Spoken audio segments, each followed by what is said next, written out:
Hello, welcome back to my channel.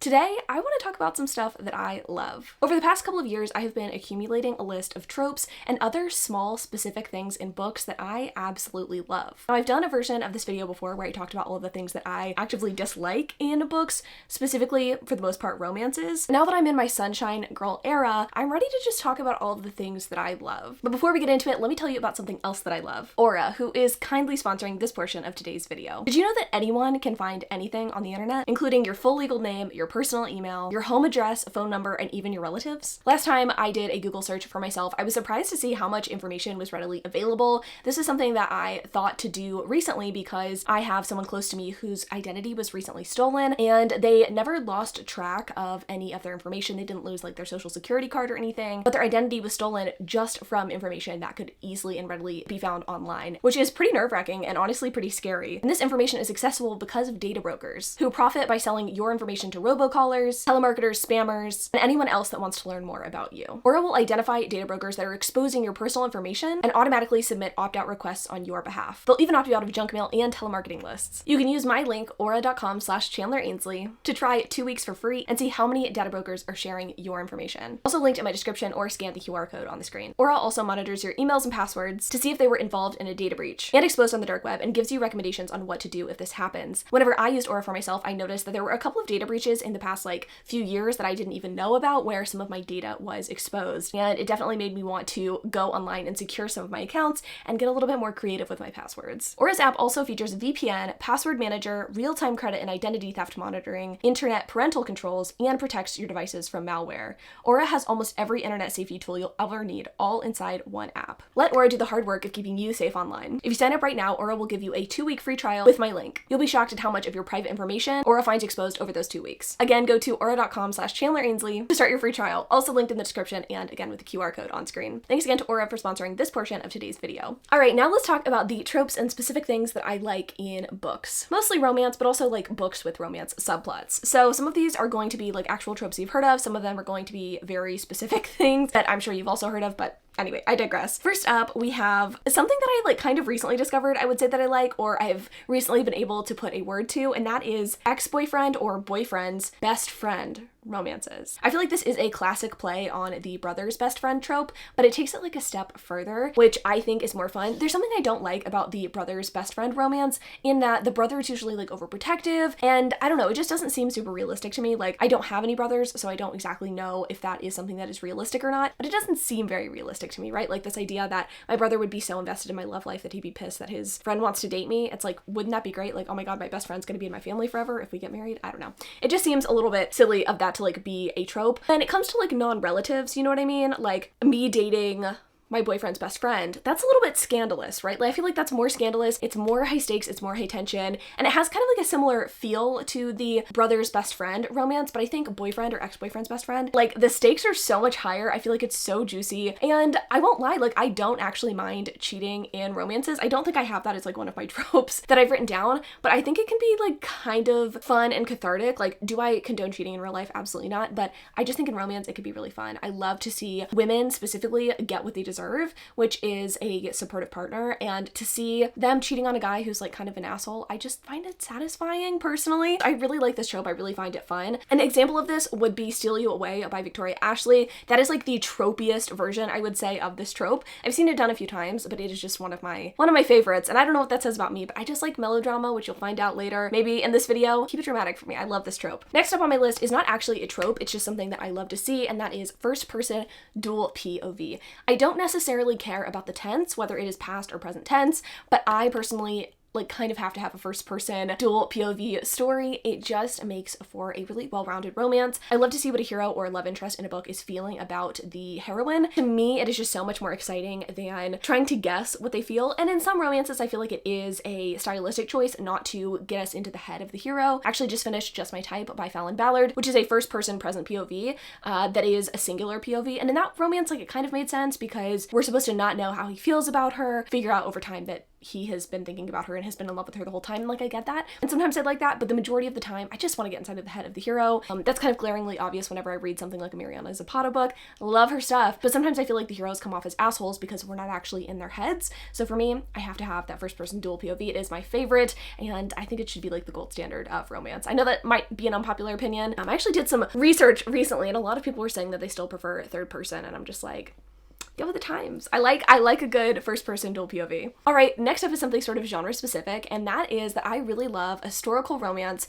with a funny rake. I don't feel like I've read this very often in historical romance, but whenever I do, it just works for me so well. I feel like oftentimes when you read a hero who is sexually promiscuous, he tends to be a little bit closed off emotionally, and he doesn't want to fall in love, and he's just like not very nice guy. I feel like this is obvious in things like Julia Quinn's The Duke and I, right? Like the Duke is very closed off and like emotionally damaged, and okay, like I get it, that's fine. But I really love when the rake, who is like sexually experienced, is really fun to be around, is really funny, has a sense of humor, is really evident in books like this one right here, The Governess Game by Tessa Dare. I love this hero. He is a rake for sure. He has been sexually experienced. He has definitely been with a lot of women, but he is funny, he is very well intentioned, and he's just a fun guy to read about. I just think that's kind of rare, surprisingly. It's like, if a guy's gonna be promiscuous and like not want to share his heart with people, that means he has to be a bad person. That's not the case in this book, right? He's just fine. I don't know how many times I can say fun, but like, that's what I'm looking for in a historical romance rake. Next up is a trope. I really, really love childhood best friends to lovers.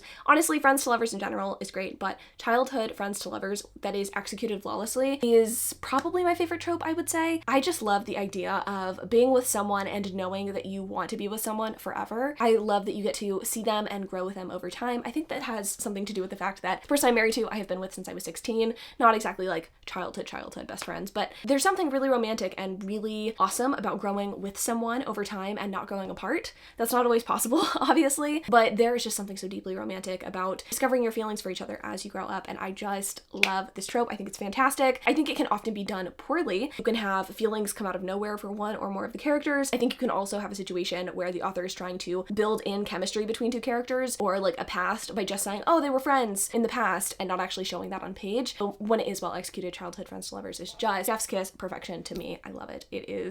It's everything. I feel like this is another one that I just don't see enough, kind of like the historical romance with like the funny rake, and that would be romances where the hero does not like himself. Cannot get enough of them. I have not read enough of them, but the ones that I have read have destroyed me, and I feel like I'm just so close to the books right now that I need for my examples. Lover Awakened is a perfect example of this. Maybe not a perfect example. So this one has a specifically damaged hero. He has some trauma in his past that makes it to where he is very self-loathing, but seeing his transformation into someone who is confident and does know that he deserves love is just so charming. It's so awesome to see a transformation, I would say, in character, and I just love seeing it. I have seen this done in romance before where the hero is not totally traumatized by his past, but for some reason or another he just doesn't like himself and doesn't think he's deserving of the heroine. I think it can go in a direction that I don't like sometimes, where the hero's like unwilling to communicate or whatever because of his past and because of, you know, him not liking himself.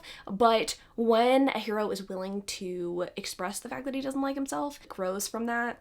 It's too good. It is too good. I love it. I really need to come up with a list of books, I think, where the heroes don't like themselves, or I could just write one, because that is definitely going to be present in my romance that I'm writing right now. I just love it. I just love it, okay? It is one of my faves. Next up, what else do we have? Romances with non-traditional conflicts or conflicts that happen before the third act. I know a lot of people bitch about a third act conflict, and I get it. I do. It can be frustrating when you feel like you've been reading the same thing over and over again. Why are you reading romance if that's something that you hate? I don't know. I just feel like romance is formulaic in a sense. Like, there's always going to be happily ever after. You know, if it's romance, that is par for the course. And I think that's something charming about romance. I love that. And I do want to push back on that like hatred, I guess, for third act conflicts. Oftentimes they're necessary in books. But that being said, I do really appreciate when the third act conflict in a romance doesn't actually involve the couple themselves, or it doesn't involve like interpersonal conflict between the two of them. Like, oh no, like I really don't think that I have, you know, the love to give that you need, so I'm gonna break up with you, blah, blah, blah. That's fine, right? Like, I'm not mad when that conflict happens typically, because again, that doesn't tend to bother me. I don't hate third act conflicts, but I'm really impressed when an author is able to create a conflict that doesn't involve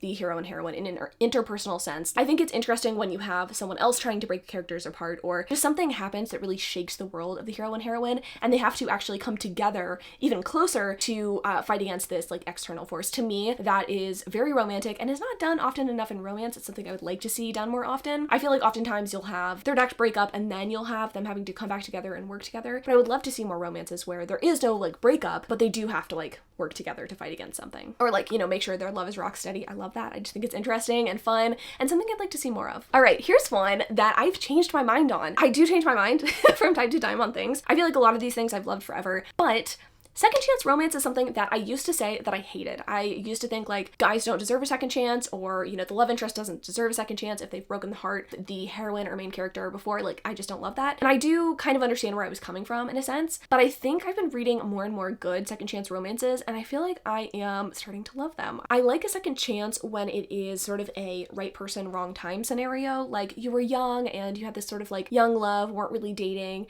and then multiple years later you come back into each other's lives or something like that. That is the perfect second chance romance. I don't like when they were like full on dating, hero messes up, they break up, and then they get back together, you know, in the book or whatever. That doesn't really work for me. But I do, again, really love when it is a right person, wrong time. I mean, maybe I should just call it that, but oftentimes that is a second chance, right? So second chance romances are tricky for me, but I feel like increasingly the more time goes on, I do really love them. I don't know if this is a trope or just like a specific thing that I love. It's the marriage and babies epilogue. I get it. I don't think that every epilogue needs to have marriage and babies. I think it needs to be fitting of the couple, but there's nothing that fucking gets me more than a delightful, over-the-top marriage and babies epilogue. I love it because it's what I personally want for myself, so I do love to see that for my characters who want those things for themselves as well. Nothing more needs to be said. I know a lot of people bitch about it, and I just wanted to put on the record that I love it, okay? That's something that I enjoy. All right, next up, I'm gonna try to go rapid fire kind of on these ones because I feel like they're sort of self-explanatory. Mutual pining. I don't know how many times I've had to say on this channel how much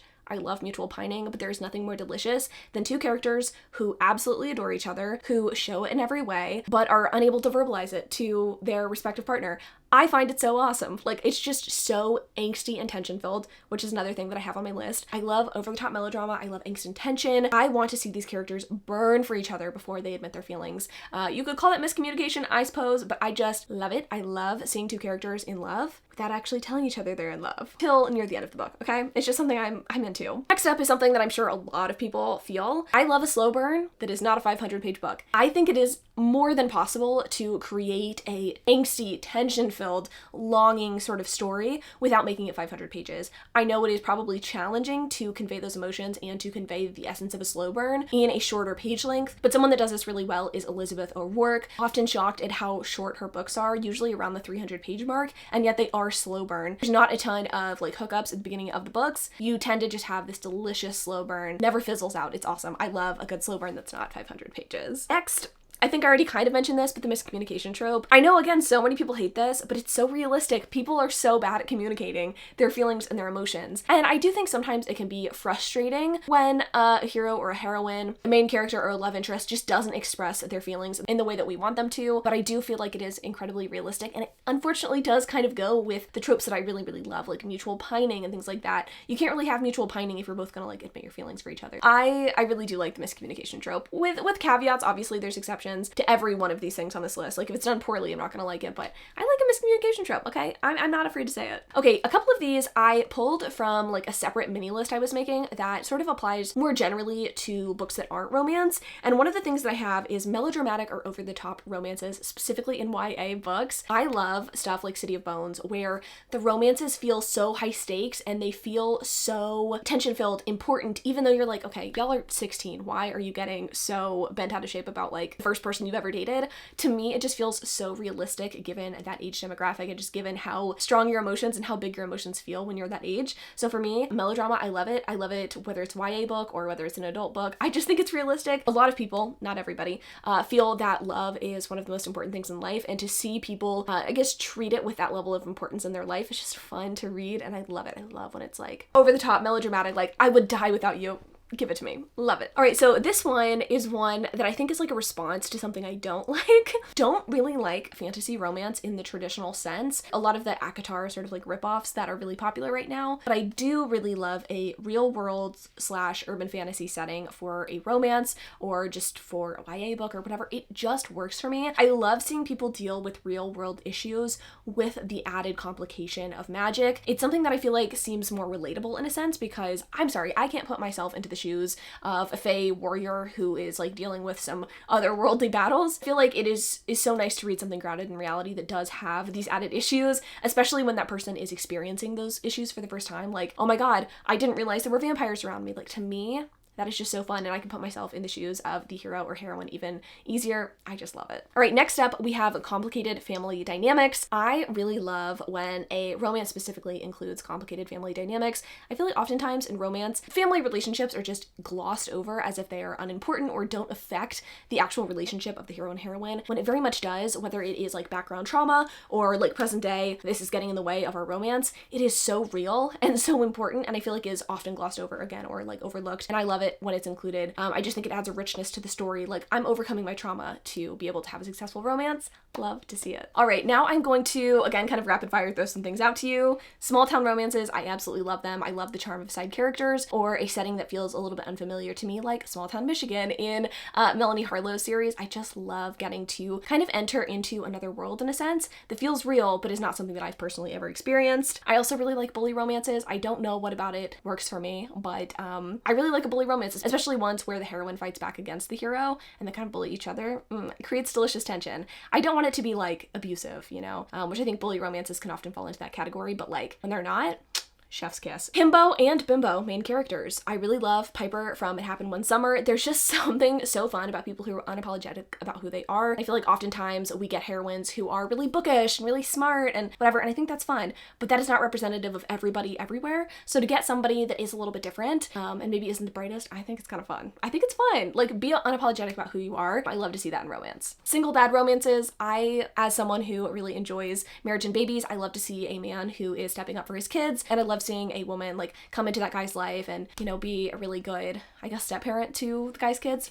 It's amazing. I think a lot of y'all like that trope too. This is a specific thing that I know everybody pretty much loves, when the hero or heroine remembers something about their love interest and does that thing for the other person, like in The Right Move, where our hero makes our heroine coffee every morning even though he doesn't enjoy drinking it just because he really loves her. That is so deeply romantic, especially when you haven't admitted your feelings for that person and yet you are showing your feelings by doing these acts of love or acts of service. Perfection.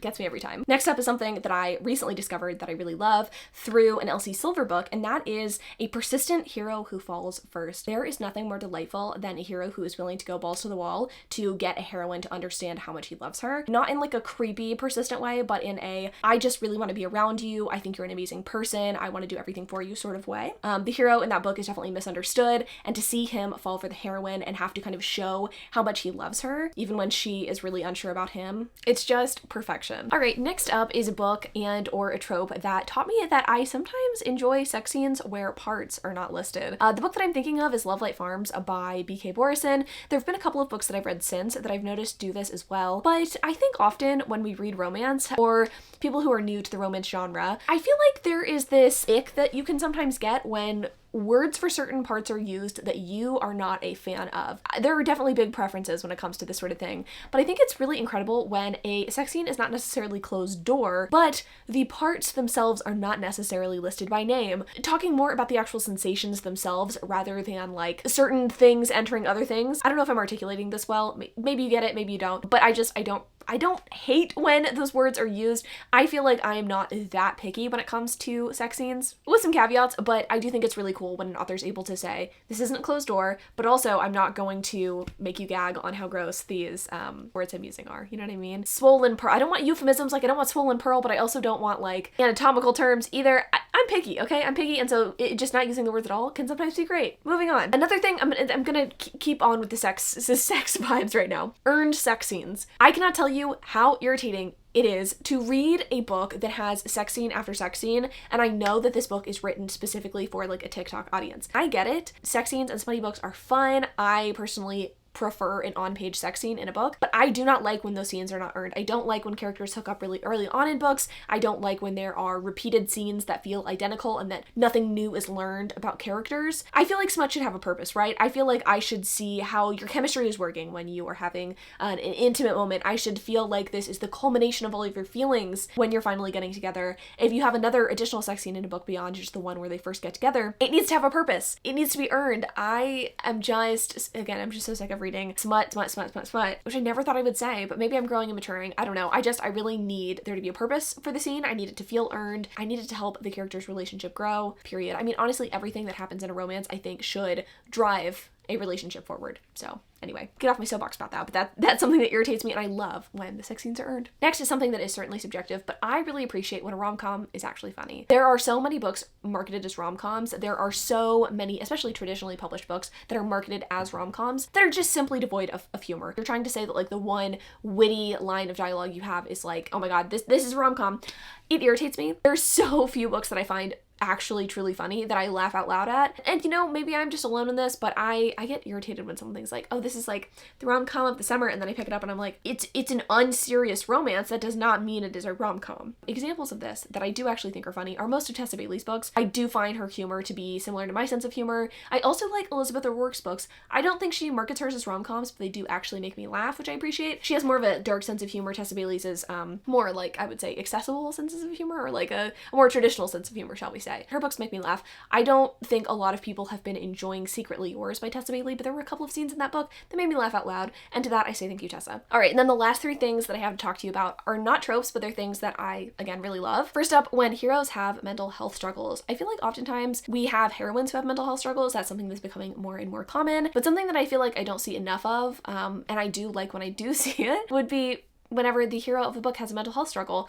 I think it's very realistic. The mental health in men is just not talked about enough, and I think seeing it in a romance setting is really nice. There have been a couple of books that I've read that have included this that I have felt are taking away from, I guess, the romance as a whole. I want there to be real life issues for a hero and a heroine without it feeling like this is just a book about this character's mental health. But the couple of books that I've read that have done a really good job with men with mental health struggles, it just adds to the richness of the story. It makes the hero feel even more real to me. Books that come to mind for this are Twice Shy by Sarah Hogle. The hero in that book has debilitating anxiety, and it felt just so relatable as, someone who deals with anxiety, but also just generally like seeing a hero with mental health struggles instead of a heroine, or like in addition to the heroine. It's just nice. It's nice to see. Next up is something that I think is sort of hard to put my finger on, and it is subtle jealousy. As I was coming up with a couple of more things to add to the end of this list today, I was just thinking about the fact that I read, again, Just My Type by Fallon Ballard really recently. I gave that book 5 stars. That's why I keep mentioning it. That book did a really good job with the subtle jealousy. I do not like over-the-top alpha heroes who are really controlling, who are grumpy and are like, you can't spend time around other men. That's controlling. That's not something that I'm into. And so I've always said jealousy is not something I like in books. However, I do appreciate subtle jealousy when it shows that the hero is into the heroine. It is like a subtle sign that he is into the heroine. In Just My Type, our heroine is going on like a series of tasks, I guess you could say, to show that she can be a single person. One of those things is to kiss a stranger. And the hero of the book is actually at the bar where she is trying to find someone to kiss, and you can see his jealousy kind of come to the forefront, come to a head. You're wondering like, oh, why is he jealous? And the heroine's wondering like, why is he jealous? Is he jealous? Why is he being so grumpy? And it's because he has a thing for her. He doesn't tell her not to kiss a stranger. He is not controlling about it, but just that subtle jealousy to kind of show that he is affected by the things that the heroine does, that I really enjoy. And I've seen that a few times in books, and that works for me. I don't love the over-the-top like, you can't do this sort of jealousy, but the subtle jealousy I'm very into. And then lastly is one that I think I haven't seen in romance in a while, but it's something that I really like. I feel like I read it a lot in YA back in the day, and it is the trope of, I can't sleep unless I'm sleeping next to you. Usually it's like a hero has insomnia or he has nightmares because of trauma,